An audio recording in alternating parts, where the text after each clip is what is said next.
you guys don't mind, you can shut the doors, or if it's not noisy, I don't care. At this time, do we have any bill introductions? Senator, please come forward. Good morning. Morning. Thank you, Madam Chair. I'd like to introduce, it doesn't have a Senate bill number, but RS 2629 on behalf of former Senator Dave Jackson for the Water District. Okay. Any questions? Everybody agreeable to that? It is introduced. Thank you, Senator. Any other bill introductions? Yes. Good morning, Senator, Committee. Spencer Duncan, League of Kansas Municipalities, RS number 2645 relating to ambulance attendant personnel. What's old is new again. You heard something similar last year. This will be a slightly new version of the same old bill. So we'll see how that goes. Thank you. Okay, thank you. Consensus? Okay. All right, any other bill introductions? Seeing none, we'll move on to our agenda. At this time, we're going to get an update from you, maybe? Want to just give a quick update on Senate Bill 162. We've already had a hearing.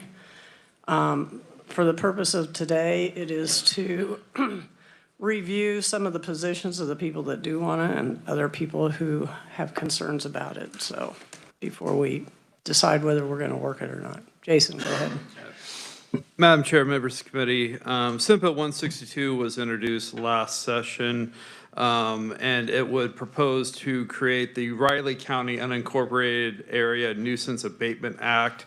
The act is very similar to an act that the legislature passed back in 2021 for Sedgwick County, for their unincorporated areas in that county, to allow the Board of County Commissioners, upon obtaining a conviction for a violation of the county codes, to then proceed with orders for removal and abatement of nuisances in those unincorporated areas of the county. And if the property owner fails to comply with those orders, then the county can then proceed with removal and abatement and charge the costs of such abatement back to the property owner. There are extensive due process procedures in here with time limits as to when the board can act and how long they have to give the owner of the property to remove and abate the nuisances on their own. There's also some provisions with respect to motor vehicles and how to dispose of those in accordance with motor vehicle laws. And then there's also exceptions in the bill for any land, structures, machinery, equipment, or motor vehicles that are used for agricultural activity. There is a sunset. It was 3 years when introduced last year. Obviously, if it's enacted this year without amendment, it would be a 2-year expiration on the act. And so with that, Madam Chair, I'd be happy to answer any questions. Senator Dahl. Thank you, Madam Chair. How is this just not fall under local control? Why is this even here? I believe there's some argument that the counties need the actual clear statutory authority to take these steps to make these orders and then charge the property owners for removal and abatement. I will let the proponents of the bill speak more clearly to the whys of the bill than I can. Can I follow up? Yes. So if we would pass this bill 162, then would it fall completely under local control and then we don't have to deal with things that aren't our business to control? I mean, it would, with respect to nuisance abatement in Riley County, it would fall, in the unincorporated areas of the county, it would fall to the Board of County Commissioners. Okay. Yes, Senator Straub. Thank you, Madam Chair. Are there already a couple of statutes that apply to, I believe, Sedgwick County and Johnson County? What's currently on the books as far as, because this is somewhat releases them from the same rules that apply to the rest of the counties in Kansas, but I think there's already a couple of exemptions, aren't there? There is a Sedgwick County Nuisance Abatement Act already in statute that was passed, as I said, back in 2021 for the unincorporated areas of Sedgwick County. I'm not sure. I'd have to look if there's anything with respect to Johnson County nuisance abatement. I'd have to double check on that. I don't think they have it, but the big difference was that they were defined as an urban county from statute, and that's what made it different, that wouldn't involve anyone else. Okay, any other questions for Jason? All right, yes, Senator Francisco. Thank you, Madam Chair. Are there any particular differences? This is generally like the bill that's passed for Sedgwick County. And are there particular differences, say maybe with motor vehicles? I can get out my bills and I think the only difference I noticed in going back through them this morning was, as the chair noted, Sedgwick County, there's a clear reference to Sedgwick County's designation as an urban area by statute under that constitutional provision with respect to uniform laws. Riley County has not received such a designation, and so there is no reference to Riley County being a urban area under this bill. But in terms of the duties and obligations of the Board of County Commissioners in executing and implementing the act, they are essentially the same as Sedgwick County. thank you. Yes, Senator Reichman. Thank you, Madam Chair. Kind of want to go back on with Senator Dahl's question. How is this different than already the power that local control has, local government has now? How is this going to make it different for them to enforce this? Thank you. Again, I will let the proponents expand on this. My understanding is that the counties need express authorization to conduct an enforcement measure such as this by statute. In order to do so, they don't have the authority under current state law to enact a program like this and do nuisance abatement in such a fashion. It's my understanding why they would be coming up with this. But again, I will let any of the proponents of the bill expand on that. Senator Schallenberger. Thank you, Madam Chair, and I don't know who this question, you're here, so we'll ask you. My recollection is Crawford County was interested in something like this. Did they testify last year on this? Does anybody remember? I represent Crawford County. Yeah, no, I think they have an interest in this as well, but not sure. Okay, thank you. Get there. Any other questions? All right, thank you. Again, we've already had a hearing, so we are going to just have some follow-up presentations from 3 individuals to speak on this topic. And first, we have Clancy Holman, who is the Riley County DA counselor. Yeah. Okay.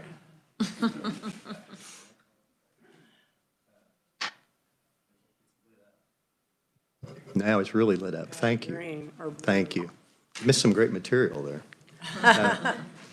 Thank you, Madam Chair, and thank you, members of the committee, for having this update. Some great questions initially that I want to try and answer, and please tell me if I missed something. First, why are we even here, given the fact that counties should be able to do this? Well, the reason we can't is not a legal argument. It's not a philosophical difference of my county commission. It's because we have an appellate court decision that says we cannot do what this bill allows. Counties cannot, because the courts, the appellate courts of this state, have interpreted the code for enforcement of county resolutions to be restrictive on what counties can do to abate nuisances. And specifically, it talks about the things that this bill allows. You will hear the phrase self-help. Cities can go in and clean up a nuisance. And then, if they can't get somebody to comply voluntarily, if they won't do that, the city can clean up the property itself and impose the costs of that cleanup on the property, not in the individual, but a lien for those costs that, as general taxpayers, we're all paying to get that reimbursement at some point, and it'll eventually get paid. Those costs, it may take some time until the property transfers. People clear those liens when it's time to alienate the property. That happens. So we have a gigantic gap between the enforcement authority of cities on nuisances, public nuisances, and what counties can do. But that's by court decision that we respect. We have no choice. We cannot do self-help that is in this. Another great question that usually comes up, and I don't know that it was specifically raised here yet, but it should be in the conversation. Well, what about agricultural properties? There is an exemption in the terms of this. We have incorporated in the bill, just like Sedgwick County, a specific incorporation of the definition of agricultural property and said those agricultural properties are exempt, but it goes further. Just like Sedgwick County's, we added language. And the revisor's office was kind in saying that this is somewhat like Sedgwick County's bill. It's identical to Sedgwick County's bill, with the exception of no reference to being designated an urban area. We're not designated an urban area. Other than that, the only thing we did with this bill is go in and look and see what Sedgwick County had authority to do and said, we'd like it too, because we have 3 properties that were described to you last February. I won't go into them in detail, but I'll tell you, you take a look at those aerial photos, no way are those agricultural properties. My clients have no problem with agricultural properties. We have problems with residential, and I use the term advisedly, because one of them is a house that's been under construction for 20 years, and there's a photo in there in that. We went through all the existing process. We got a finding that's a nuisance. We got a district court judge that found the landowner in contempt because he would not comply with the court's order to clean it up. Then they appealed, which they had a right to do, claiming that, and the Court of Appeals found in our favor and said they were out of time. They missed the time to appeal the finding of contempt. But guess what? We're right back where we were.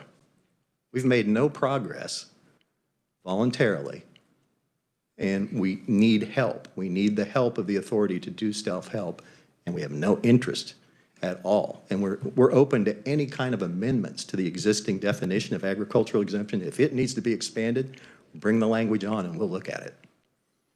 I hope I didn't exceed the time that you had anticipated, Madam Chair. Senator Dahl. So you said you wouldn't mind if ag was exempted. What about if we amended it to include all counties? Would you have a problem with that? To give this authority to all counties? Just so it becomes local control. That would be perfectly fine with us. The key is that we don't have that tool, and we're not trying to stop any other county from their own independent issues. But I think if you talk to them, if you talk to the representatives, they're having the same kind of issues in Riley County. They're never going to be identical, but it's not a problem with agricultural operations. It's a problem with residences, and again, air quotes, residences, in the unincorporated area, which the city cannot reach because of their location. Senator Straw. Okay. Go ahead. I addressed you. Thank you, Madam Chair. Yeah, we did discuss this last year, and are those properties in Riley County zoned agriculture? How are they zoned that's preventing the county from currently abating a true nuisance? Well, the only thing that's keeping us from abating them right now is that court decision, because we can't go in. It's not a matter of their zoning, and none of these are zoned agricultural. We had the argument in district court that, oh, I'm really an agricultural operation. Well, you're not zoned that way, and you're not operating that way. You're basically an unfinished home, and that's all you are. How are they zoned currently? This one would be allowed residential, I'm sure. I don't know what the exact classification is, but it's not zoned ag. It's not an agricultural. Rural residential. Rural residential would probably be the classification. Unfortunately, my deputy, who was an expert on such things, decided to retire. And so he's the one that has even more personal familiarity with that kind of thing. And so it's not something I can find out and give you that information just to make sure. I think this is critical to the issue because the county should have, if they don't, a zoning board. And that board should be comprised of both rural residents and urban residents. Mm-hmm. And usually those boards they can set more regulations on how they zone something. So if it's a zoning issue, if we just go passing this just for everybody, I think there could be lots of implications for rural farm, operations that that the state doesn't realize would happen. I'm pretty familiar with this from being a county commissioner a number of years ago, and there are cases where there's too many abandoned automobiles on a property, and I believe you can't have more than 6 without a salvage permit or whatnot.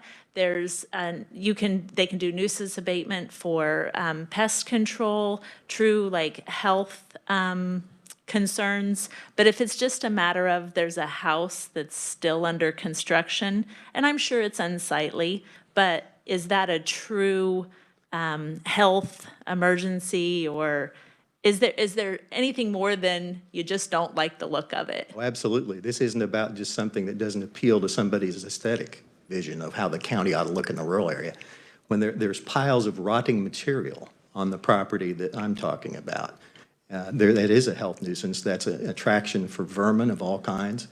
I'm not going to describe it as a health emergency, but it definitely has impact on the neighbors around that area who are faced with a property that has large piles of stuff all over it that don't relate to agriculture, with this promise that, oh, he's going to get around to eventually finishing the house. Well, 20 years is too long to wait. So I would say that it does present those kind of properties very easily. And any one of those photos, if you will look at them from last year's testimony, you will see that there's a potential health hazard for the attraction of rodents and that kind of thing. The one that has multiple cars, the one that has buses on it from the aerial, and the one that I'm talking about that's along the highway leading into the north part of town. So from our perspective, it does represent a health issue. Senator Francisco. Thank you, Madam Chair. So following up on Senator Dahl's comment, I'm assuming that if we did make a change to include all counties, this is simply permissive. It does not require the county commissioners to do anything. Thank you for that question. There's absolutely nothing in here that says, county, thou shalt go forward and do something.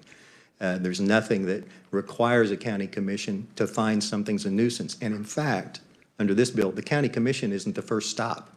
They first have to do what we already did, go to district court and prove to a judge, to a third party with no interest in the matter, to decide, is this or is this not a nuisance? And in a given case, if the judge says no, this doesn't go any further. None of this authority for self-help comes into play. And we would be left with what we are now, which is the Code for Enforcement of County Resolutions, which the only thing it allows is small fines. That's really what you end up with. It has other remedies in it that are not in here, but they don't. What you find in practical experience that we've found, when you go into district court and you're trying to establish this is something that deserves the remedy, we can't do self-help anymore, unlike cities, and so we're left with those fines. And those fines don't mean anything. They're very small. Continue. Thank you. And then my other question would be, I'm assuming that Riley County is a county that's zoned? Yes, we are zoned. So one other alternative between just doing this for Riley County and doing it for all counties would be to do it for zoned counties. That would be another option that the legislature would have. And we're not going to be opposed to anything that ends up with granting us authority to move forward, just like Sedgwick County. And we really believe that if we have this, and we're pretty certain, because what you find with the properties that are so far gone that this is even an issue is they know, the people who own those properties know the limit of our authority. And they're not impressed unless we have the tool that says, well, if we can't work with you and we've got to go to court, and even then you're not working with us under the terms of this because of the due process protections, the landowner's ability to come in and challenge the decision in front of the board, all that has to is available to the person who wants to make a real argument based on facts. The fact that it's even there will encourage compliance among those folks who might be inclined to test how far they can go in letting those properties go, like those 3 in that those photos that you see. That's the goal. Nothing would make us happier than to have this authority and to never have to use it. Senator Schallenberger. Thank you, Madam Chairman. I think Senator Francisco kind of asked both of my questions. Let me make sure I've got it right. I have a non-zone county. This wouldn't, I mean, even if we made it for everybody, they would have to be zoned before they could go into this. That's a yes. Well, that's possible. I don't know. It depends on how broad of authority you give, however you pass the legislation. If you say, it's my understanding, if you say it's for all counties, it's going to be for all counties, but I'd have to rely on the revisor's input for that. But you'd have to, but the landowner would have to violate a zoning ordinance to. Well, would have to create a nuisance as defined by law. I think you would still have the ability in an unzoned county. This is just shooting from the hip. I suspect you would still be able to establish a public nuisance. There's case law on that. What you would have here, and you would need a judge's finding that it met that criteria. You couldn't just, and they're not just going to sign off on it. You're going to have a trial there of that issue. The court has to make that decision. And that was my second question. Sure. I was mayor, she was a commissioner, and before we did anything on a bad property, we had to go to court. I mean, most of the times they never responded and we got a default judgment, but they still have that opportunity. Absolutely. Thank you. This is Thank you. embedded very clearly in the process it's described. And again, as I said, this is not something that was kind of based in part on the Sedgwick County legislation. Some would call it blatant plagiarism, and I'm comfortable with that. Or you can think of it as kind of an homage to the wisdom of that bill, and I'd prefer to think of it that way. We're just not trying to expand our authority beyond what the courts are restricting us. This is an opportunity for counties to have the same kind of self-help ability with a bunch of protections that are out there, so that we have it in the toolbox. Hopefully, we never have to use it or only have to use it once in a great while, because it'll still be kind of an ugly process. It's going to generate a lot of local arguments, probably, depending on the facts, but at least it'll be something that'll be handled locally. Senator Fasquedo. Thank you, Madam Chair. My question is for Jason. So on page 3, section 4, line 17 through 20, can you explain that piece to me? So is that the gist of what the gentleman wants, or, yeah? Madam Chair, members of the committee, Section 4 is basically authorization to the Board of County Commissioners to adopt such policies and procedures and other rules that may be necessary to implement the provisions of this act.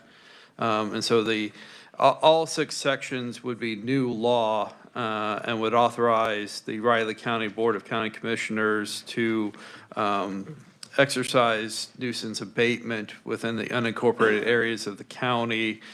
Section 4 is simply giving them authority to adopt whatever local policies, procedures, rules, regulations would be necessary to implement the provisions of the act, and none of which could be in direct conflict with the provisions of the act. Senator Straub. Thank you, Madam Chair. I assume Riley County currently has 3 commissioners, correct? And how many of those commissioners are represented solely by rural residents? Actually, they each have a piece of the rural area. A portion of the rural area? They do, yeah. We don't have anyone that has just the municipality of Manhattan. Okay, but their constituency is overwhelmingly urban residents. Would you agree with that?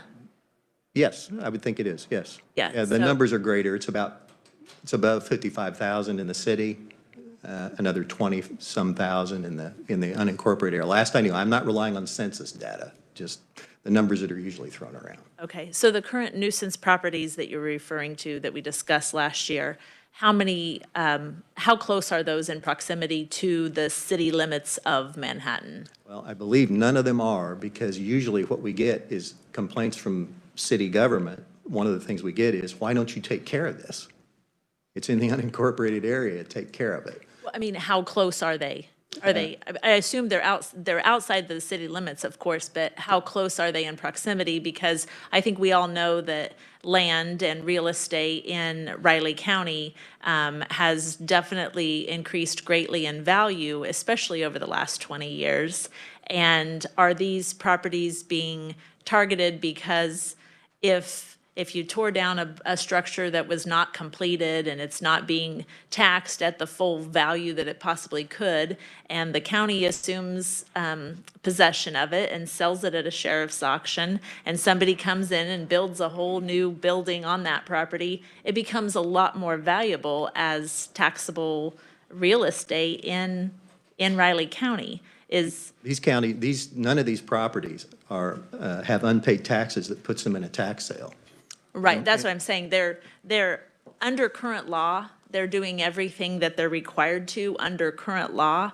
What we're trying to do is change the rules of the game of people that have, like the one property you stated, they've been there for 20 years. Yes, they may not be doing what everybody else wants them to do, but if it were a true health risk, if it were a true nuisance according to current state law, something could have already been done. No, because of the existing Court of Appeals decision that says we cannot clean it up ourselves. They are not going to cooperate.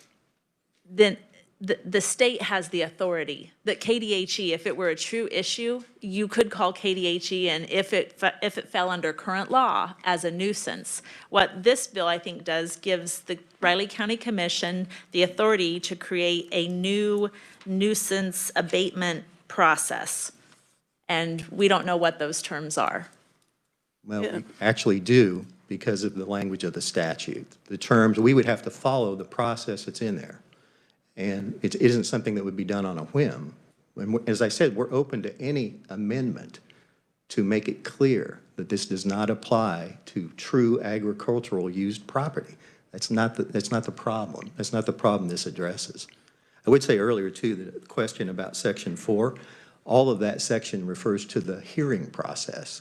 The hearing process when somebody's contesting the finding that it's already gone to court, it's coming back before the Board of County Commissioners. How are they going to decide that?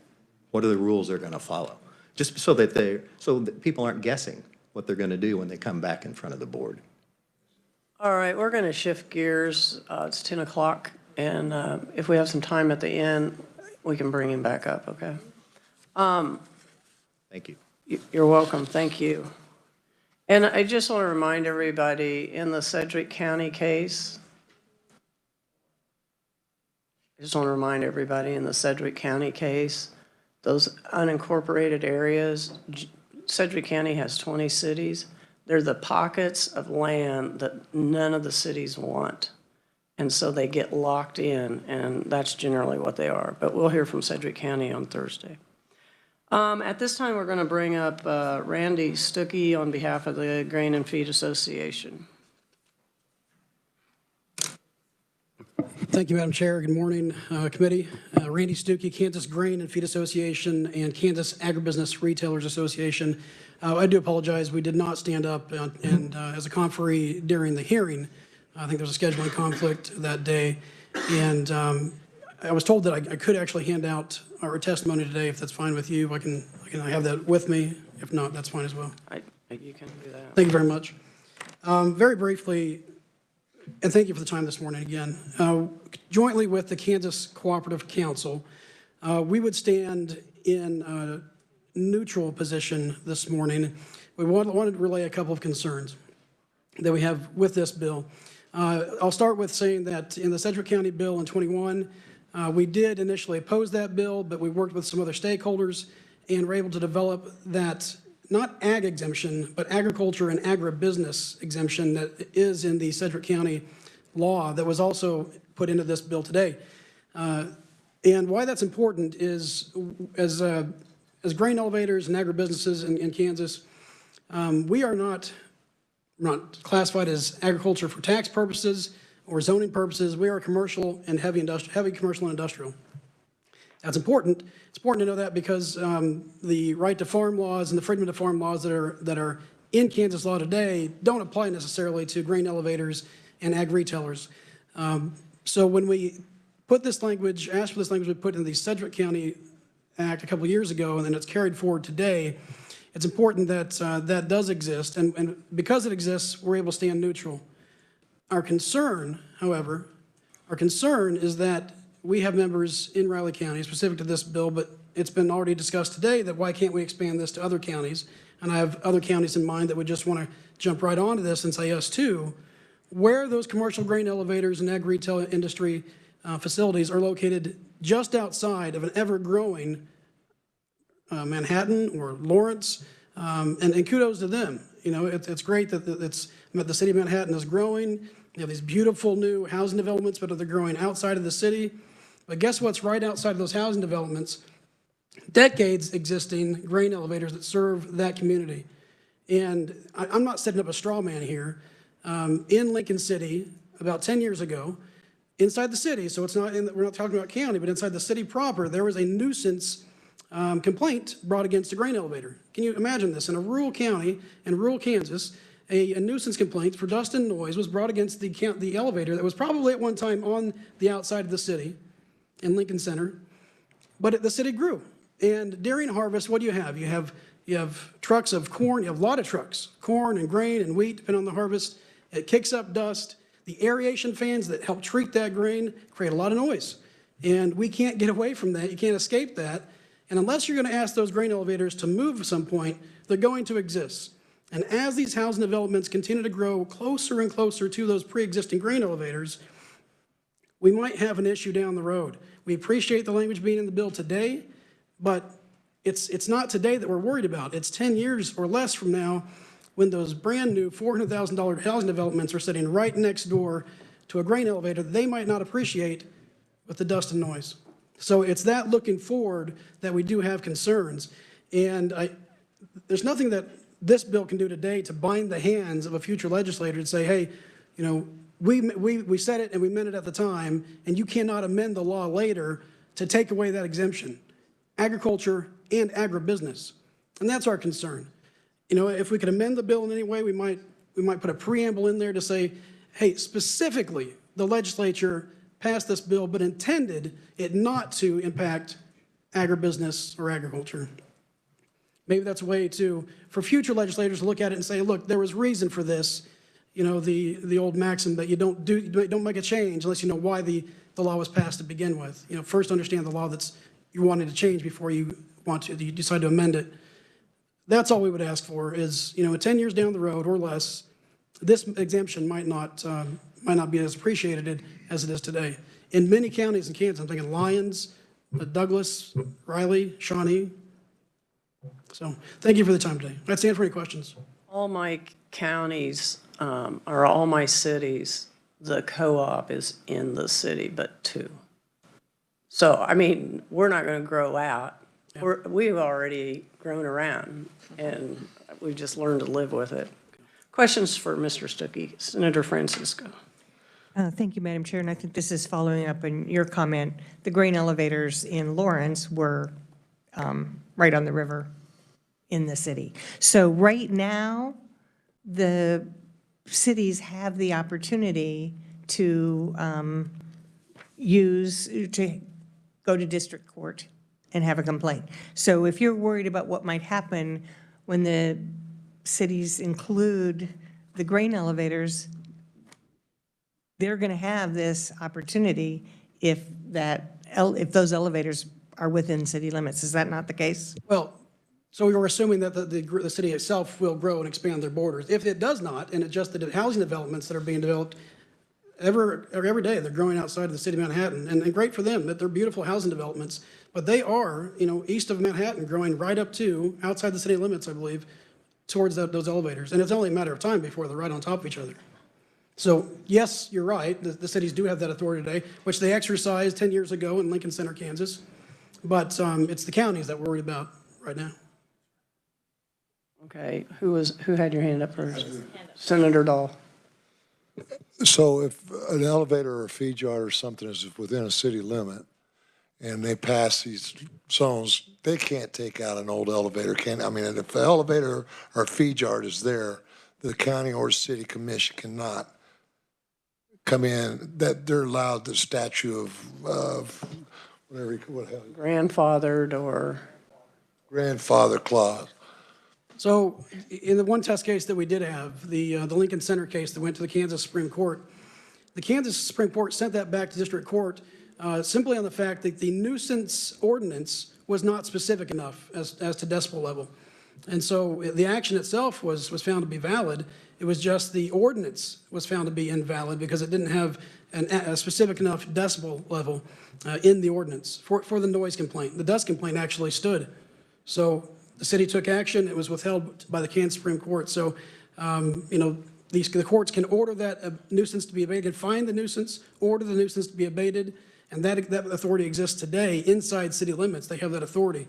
We're just asking maybe pump the brakes on expanding that authority to the counties. We're neutral today because we have this exemption, but to be sure, we're broadening authority to exercise this nuisance abatement over properties like my members' properties in the county. Senator Straub. Thank you, Madam Chair, and thank you, Randy, for bringing this up because actually Barton County had a nuisance or dust complaint from a resident that was right on the city limits of a very small town, and it was temporary grain storage during summer harvest, and of course there's lots of trucks on a dry dirt road kicking up lots of dust. That's part of living in rural Kansas. And so I thank you for bringing up the issues with this. I think there are, like you said, there are so many things that people 10 years from now, or even less, like you said, may not be thinking about with this. And this is a very slippery slope. I don't think it's something that we can do in one little bill to help a couple of what are deemed nuisance properties in Riley County. I think this could create so many more problems than what it's intended to solve. And for Riley County, in this case, I think it may be better to rule with a carrot instead of a stick. And anyway, thank you. all right, thank you, Randy. We're going to move on to our third speaker, and that is Aaron Polpeka from the Kansas Livestock Association. Welcome, Aaron. Thank you, Madam Chair. Aaron Popelka with the Kansas Livestock Association. I appreciate the time. After some study of the bill, after the hearing last year, there's a couple issues I want to raise with you. One, I want to say thank you for the ag exemption. Certainly, if anything happens, we appreciate that remaining in here. But there is an issue. Mr. Holman mentioned that this was a replica of Sedgwick County. But there's one very important difference that we're concerned about. Sedgwick County has an urban county designation, and I know you're going to hear a bill to extend that, and we don't have a problem with that. But if you do this for Riley without the urban county designation, you've now created a non-uniform law applying to counties. Under statutory home rule, if there's a non-uniform law, counties can charter out of that law. And so, if you apply this to Riley County, even with an ag exemption, and you have another county that's not included, you now have a non-uniform law, another county could charter out and not do the ag exemption. So there's significant risk with allowing Riley County only without an urban county designation to move forward with this particular statute. The other is we do represent, besides farmers and ranchers, we do have retirees that may not be actively engaged and are concerned about what is a nuisance. I'm chuckling a little bit about Mr. Holman's example, because if it's a property I think it is, I drive by that every weekend. It's unsightly. It's not how I would have my property, but in no way, shape, or form is that a health hazard. Yeah, there's rocks and maybe some lumber, but there's no houses within a quarter half mile. It's out in the middle of nowhere on Highway 77. This is the property I'm thinking of. I raise that because I just got done the stint on city council, and we had folks, and cities have this, and we had folks take a run at us on council about one house in particular, kind of like this example Mr. Holman had. Unsightly home, some firewood stacked up, but there wasn't a health hazard. There wasn't raw sewage or anything like that. And so the council prudently said no, but if you do this, you will have constituents putting pressure on these rural residences that aren't necessarily a health risk. So that's another concern. I think there's greater expectation of privacy and the freedom to use your property if you're in the county. But going back, our main concern is that non-uniform law, that if you do this for Riley, then you get counties that aren't zoned could charter out and not do the ag exemption. So thank you for the few minutes, Madam Chair. Happy to answer questions. Any questions for Aaron? Senator Francisco. Thank you, Madam Chair. And thank you, Mr. Popelka, for being here.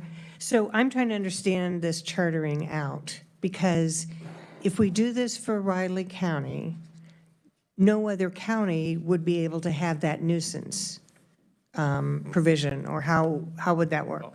And I defer to the reviser if I'm getting this wrong, but because Sedgwick's urban, you've not created a non-uniform issue, but Riley County not having urban designation, now you've given this process to abate to one county that's not urban, but then all the other counties that aren't urban don't have it.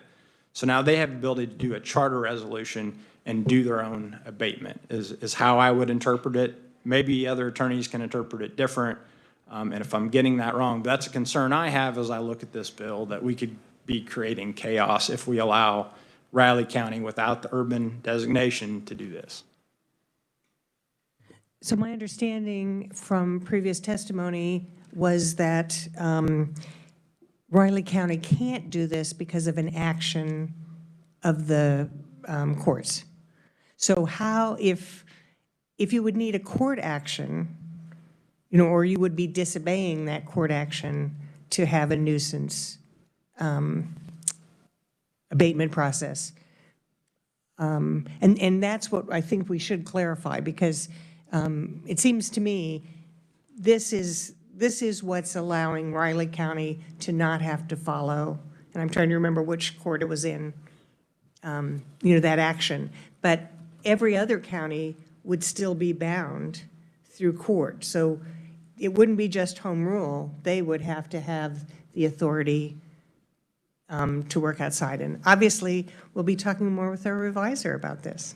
And I think the issue is that counties can currently issue fines, because that's in the statute. When there's a nuisance, they just can't go in and forcibly destroy or remove and then put it on the tax rolls. I think that's the difference.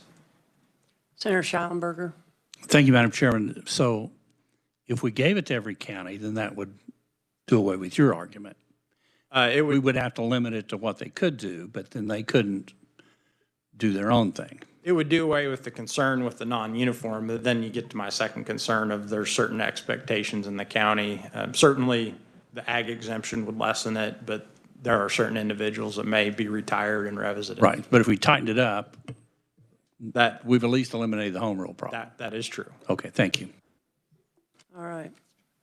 Senator Stephan, would you still like to address somebody with a question?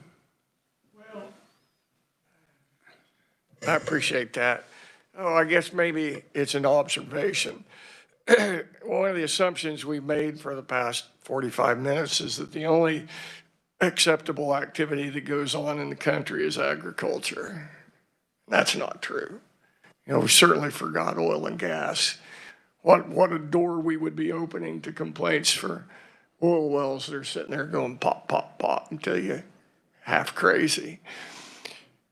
There's businesses yet to be created that will need space and the opportunity to make noise. And the rural area will be the perfect place for it. But will it become a nuisance before it has the opportunity to be expanded on? I don't know. This is a very, very slippery slope. So now we're trying to write a bill with enough exemptions to cover at least the people who show up and care at the moment. It's a problem. And the point I was going to get to earlier was that what's interesting to me here is that probably 99 out of 100 times on a rural lot where you have a mess created, you're going to ultimately have somebody who doesn't have the financial wherewithal to keep the taxes paid, and this problem is going to resolve itself. Clearly in this situation, there is an individual who had the wherewithal to buy the land and to pay the taxes. And that individual has a different view of the best use of this land than a few other people do. So now it's really a disagreement is what this is. Thank you. Thank you. Thank you, Aaron. I'd like to ask our computer technician, did we have any other senators on the line? No? Okay. The chair would like to ask the committee, if you are going to be on WebEx, if you'd please let Jackie, my assistant, know. The reason is, I may want to ask a question and gain from your expertise. So just would like to know that you're online if you are, so appreciate that. Is there anything else to come before us? Not, we are adjourned.